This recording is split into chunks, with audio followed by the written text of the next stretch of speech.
وبركاته نحمده ونصلي على رسوله الكريم أما بعد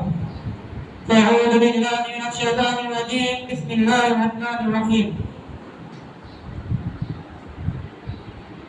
فصل لربك وانحر صدق الله مولانا العظيم সমস্ত প্রশংসা মহান কারীমের যিনি আজকে আপনাকে আমাকে সুস্থ রেখে তাহলে দীর্ঘ হায়াত দান করার আজকে এই মজলিসে এসে বসে আমাদের কিছু কথা বলা এবং আপনাদেরকে কিছু কথা শ্রবণ করতে তৌফিক দান করেছেন এই জন্য আমরা সকলে রব্বুল কারীমের দরবারে শুকরিয়া করি সকলে বলি আলহামদুলিল্লাহ আমরা বলি আলহামদুলিল্লাহ রোগদিন যত সৃষ্টি না করলে আসমান জমিন তার পর্বত নদী নদী সমুদ্র হইতে আর কিছু এদিকে সৃষ্টি করতেন না আল্লাহ রবিউল প্রত্যুত্তরণে সকলে বলি সাল্লাল্লাহু আলাইহি ওয়াসাল্লাম মেরে মুহতারাম ভাইও আজকে আমি আলোচনা করব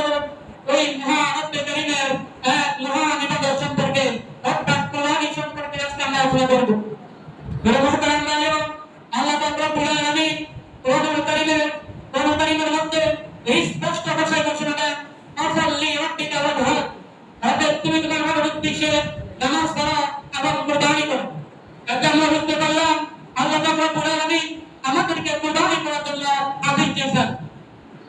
মেরে মুহতারাম ভাইও আজকে যদি আমরা ইতিহাস তদারকি করি আমরা যদি ইতিহাস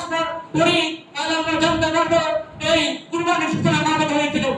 আমরা যদি দেখি এই কুরবানির সূচনা হয়েছিল হযরত আদম আলাইহিস সালাম থেকে আদম আলাইহিস সালামের দুই পুত্র ছিল একজন নাম ছিল হাবিল এবং অপরজনের নাম ছিল কাবিল এই দুইজন যখন একজন মেয়ের জন্য একজন হাবিলের জন্য যখন পাগল হয়ে গেল তখন আদম আলাইহিস সালাম এই সমস্যা সমাধান করার জন্য তাদেরকে কুরবানির আদেশ দিয়েছেন তখন থেকে আজ পর্যন্ত কুরবানিটি আমাদের মাযহাবের মুতাবিক অনুযায়ী ওয়াজিব হয় না শুধু সূচনা হয়েছিল কিন্তু হযরত ইব্রাহিম আলাইহিস সালাম যখন 80 টাকা টাকা উচ্চারণ করো তখন হযরত ইব্রাহিম আলাইহিস সালামের একটি সন্তান জন্মগ্রহণ করলেন হযরত ইব্রাহিম আলাইহিস সালাম দোয়া করলেন রব্বি হাবলি মিনাস সালিহিন রব্বি হাবলি মিনাস সালিহিন রব্বি হাবলি মিনাস সালিহিন হে পরম বিধান তুমি আমাকে সুসন্তান দান করো হে আল্লাহ কারীম আপনি আমাকে সুসন্তান দান করো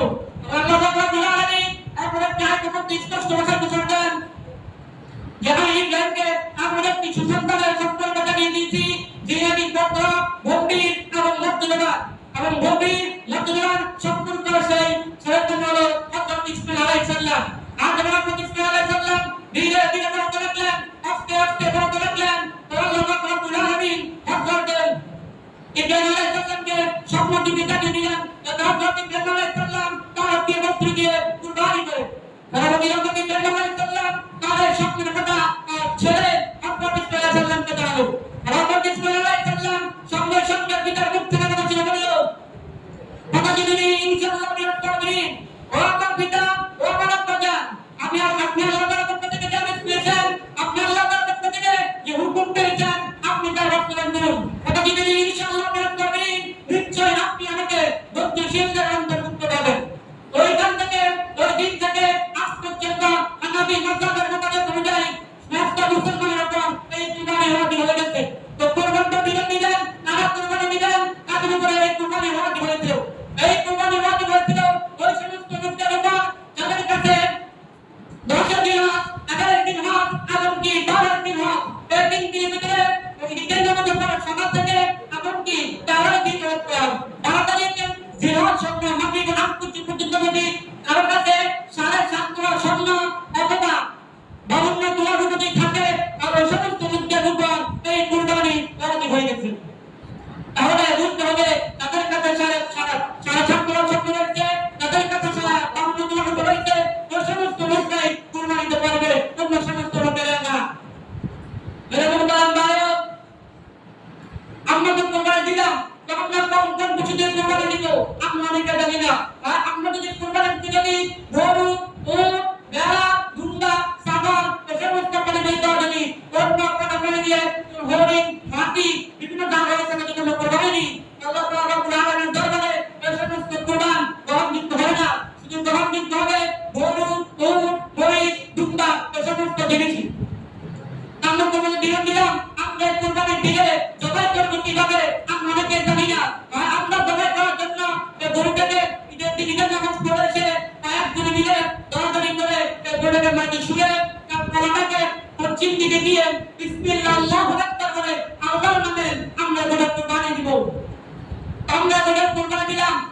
দুষ্টগুলো কি করবে? এত বড় গরু, এত বড় ছাগল, আমরা দুষ্টগুলো কি করবো? আমরা এই দুষ্টগুলোকে সুন্দর করে তিন ভাগ করবো। এক ভাগ নিজের জন্য, এক ভাগ আত্মীয়দের জন্য, এবং এক ভাগ কি গরিব লোকের জন্য। তো আমরা দুষ্টগুলো ভাগ করে ফেললে আমরা মুক্তারাম ভাই, দুষ্টগুলো ভাগ করবে। এখন যে গরুর সামলা রয়েছে, এই সামলাটা আমরা কি করবো? এটা মুক্তারাম, আমরা এই সামলাটারে হয়তো একজন গরিব লোককে দিয়ে দিব, নয়তো বা এই সামলাটা বিক্রি করে এই বিক্রি টাকাগুলো একজন গরিব লোককে দিয়ে দিব। তারপরে আমরা এই সামলাগুলোকে বিল্লামান সামলাদান করে বিল্লামান দান করে দিব, অথবা দিন দান করে দিব। এটা মুক্তারাম ভাই,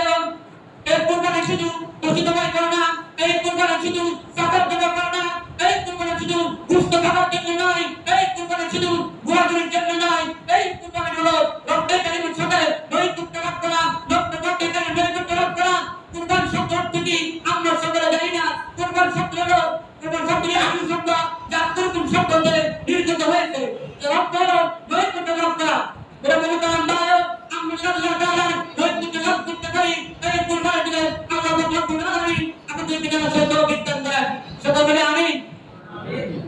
এটা মুক্তারাম ভাই,